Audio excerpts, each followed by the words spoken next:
Various non-governmental organizations fighting for the rights of persons with albinism are set to march to the Gauteng Premier's office on the 17th of February to voice out their grievances. The march is set to take place at 10 a.m. from the Albertina Sisulu Street to the Premier Panyaza Lesufi's office, where a memorandum is expected to be handed over by the group. The aim of the march is to highlight what these NGOs call segregation and exclusion of persons living with albinism and discrimination by government. Let's take this discussion further then.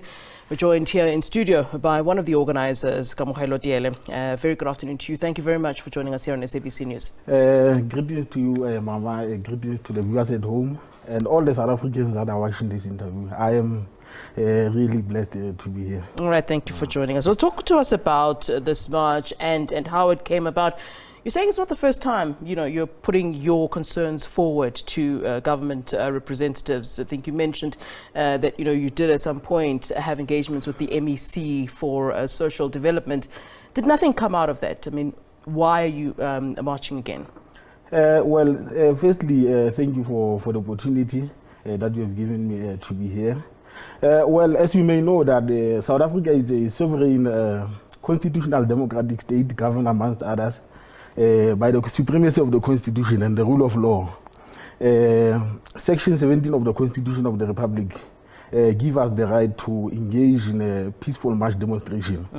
So we have resolved as different organizations representing persons with albinism in the province that we are going to engage in the peaceful march demonstration in terms of Section 17 of the Constitution, to hold the executive accountable. As you may know, that one of the reasons why we are marching to the office of the Premier is because in terms of Section 253 of the Constitution, the Premier is the executive authority of the province. Right. And we want actually the executive and the legislature of this province to hold each other accountable in terms of the checks and the balances, by ensuring that issues and the challenges of persons with albinism find expression not only in the executive arm of the state, but also in the legislative arm of the state, where the laws are drafted, where the decisions concerning all the citizens of this province are taken.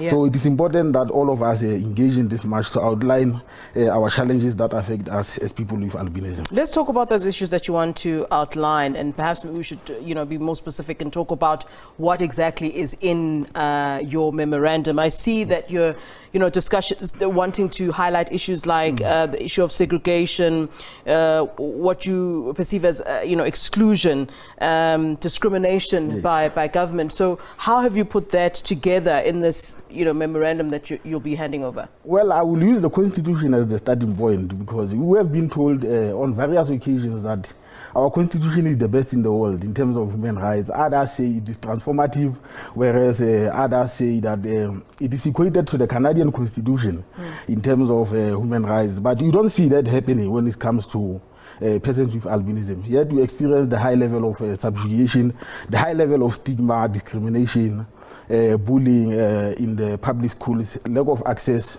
to basic education, lack of access to higher education, lack of employment for persons with albinism in this province. But also all of this, if you do an analyze, and you begin to realize that it stems from the lack of political will from the leadership that is presiding over the state power. Yeah. So it is we as the non-governmental organizations, yeah, we have an obligation to hold the executive accountable, to ensure that we are also part of the executive through self-representation, through economic participation, by ensuring that we too participate in the economy of this province. But also our issues does not only speak directly to the state, but also the private sector must come on board through what we call the corporate social investment, to ensure that they plow back to the albinism community, so that we can be able to run the advocacy, national advocacy and awareness campaign to abolish stigma, to abolish the myth, to abolish, the marginalization that we see in the rural villages, in the townships, and also in the urban areas. Yeah, you know, I want to talk about these myths and the stigma that you talk about. Is that still quite rife? And I want to focus particularly on South Africa. You know, we've obviously heard of stories of maimings and killings of people living with albinism. Is that still rife in this country? I mean, I'll tell you a personal story. I have a friend living with albinism, and there's certain countries in Africa that we can't travel to because, you know, she fears the violence and the myths and the beliefs that people have towards people living with albinism. Is that still necessarily the case in this country, in South Africa? Yes, I mean, like, we have been in democracy nearly 3 decades. It's still happening. You go to the rural villages in Non-governmental in KZN. That's where these killings arrive. Go to Witbank.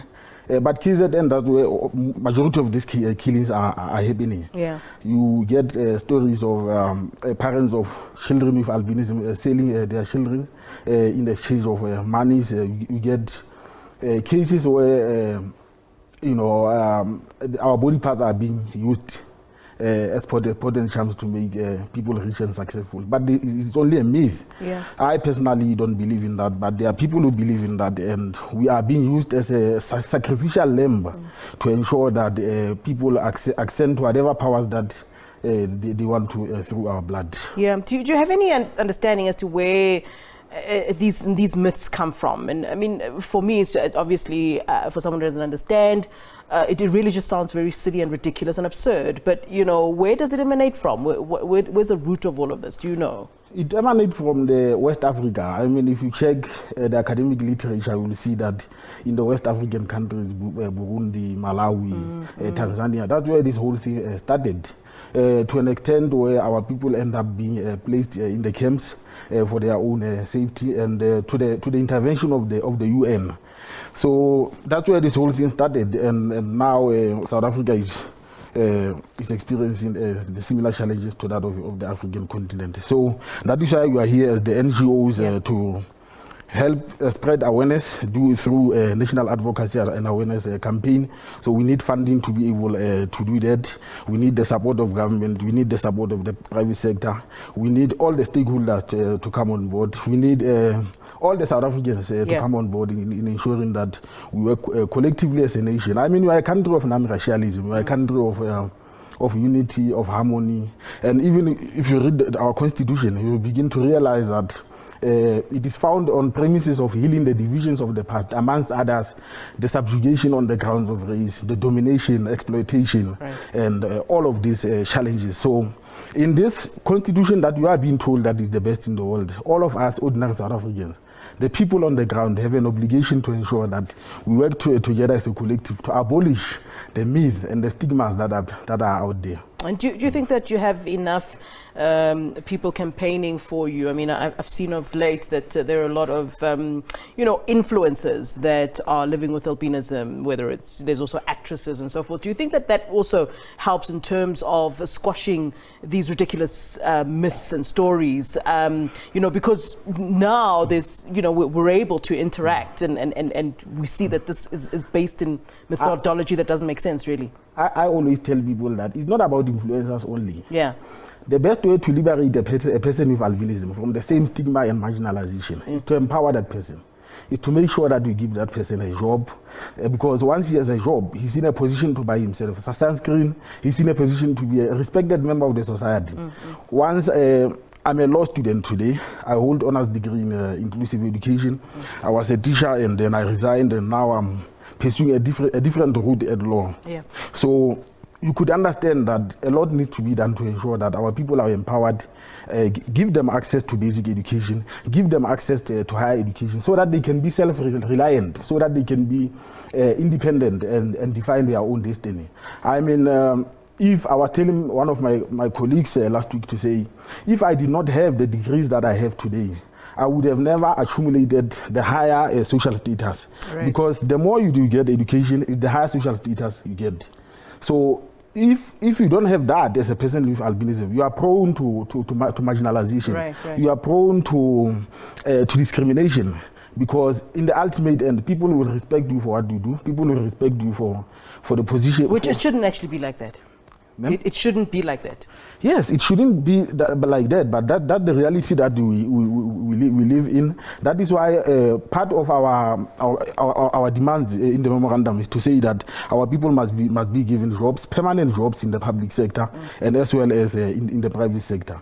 They become vulnerable today because of they are not working, they are not employed. So we are going to make a demand to the Premier of Gauteng and Albertina Panyaza Lesufi to make sure that our people are employed in the Gauteng provincial government. Well, from my experience of Panyaza Lesufi, I think he's a reasonable man, and I certainly hope that he does indeed give you a hearing and understands what your plight is, and there is indeed action that you are hoping for. Thank you very much, sir. All right, you're most welcome. Kamohelo Teele speaking to us there. Of course, they've organized a march with various non-governmental organizations to fight the rights of people living with albinism. That march to the Gauteng Premier's office will be on the 17th of February, where they'll hand over a memorandum and voice out their grievances.